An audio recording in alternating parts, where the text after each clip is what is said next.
Beijing, AP, China's export growth sank in November as global demand weakened, adding to pressure on Beijing ahead of trade talks with Washington. Exports rose 5.4% over a year ago to $227.4 billion, a marked decline from the previous month's 12.6% increase, customs data showed Saturday. Imports rose 3% to $182.7 billion, a sharp reversal from October's 20.3% surge. That adds to signs a slowdown in the world's second-largest economy is deepening as Chinese leaders prepare for negotiations with President Donald Trump over Beijing's technology policy and other irritants. Chinese exports to the United States rose by a relatively robust 12.9% over a year ago to $46.2 billion. Shipments to the U.S. market have held up as exporters rush to fill orders before additional duty increases, but forecasters say that effect will fade in early 2019.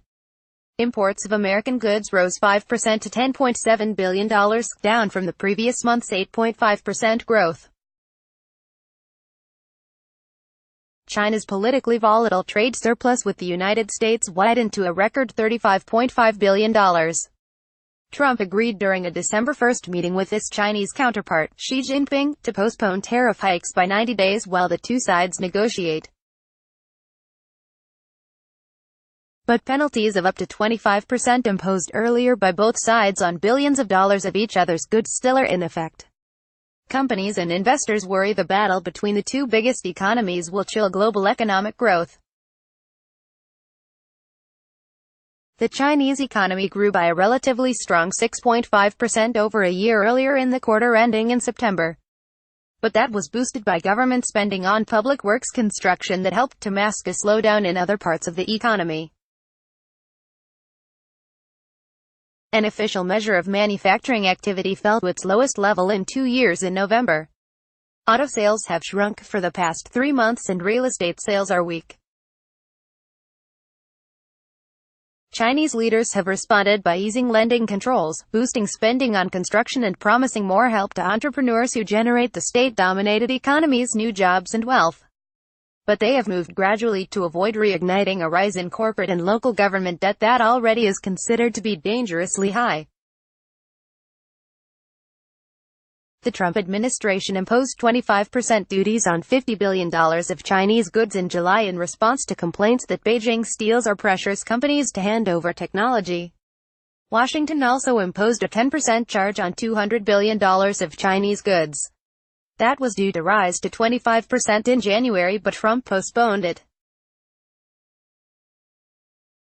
Beijing responded with tariff hikes on $110 billion of American goods. Trump has threatened to expand U.S. penalties to all goods from China.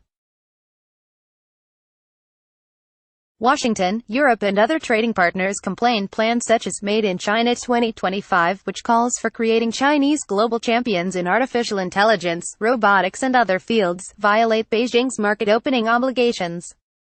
Trump said Beijing committed to buy American farm goods and cut auto import tariffs as part of the tariff ceasefire.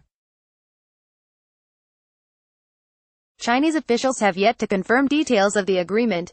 China's Commerce Ministry expressed confidence that two sides can reach a deal during the 90-day delay. That indicates Beijing sees resolving the conflict as too important to allow it to be disrupted by last week's dramatic arrest in Canada of an executive of Huawei Technologies Limited, one of China's most prominent companies, on accusations of violating trade sanctions on Iran. Private sector analysts say that is little time to resolve sprawling conflicts that have bedeviled U.S.-Chinese trade for years.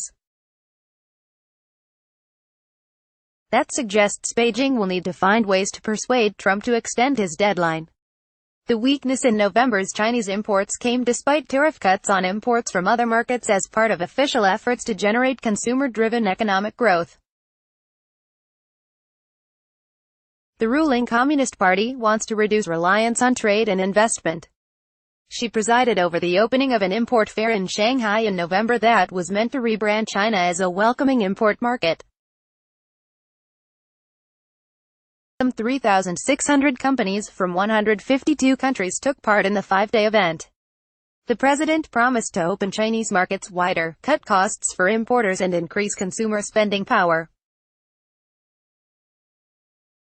But he gave no response to foreign complaints about technology policy and investment barriers. Also in November, China's exports to the 28-nation European Union rose 11.4% over a year earlier to $35.9 billion, down from October's 12% growth. Imports rose 13.2% to $24.4 billion. China's trade surplus with the EU, its biggest foreign market, widened by 6.4% over a year earlier to $11.5 billion. Online, General Administration of Customs of China, www.customs.gov.cn.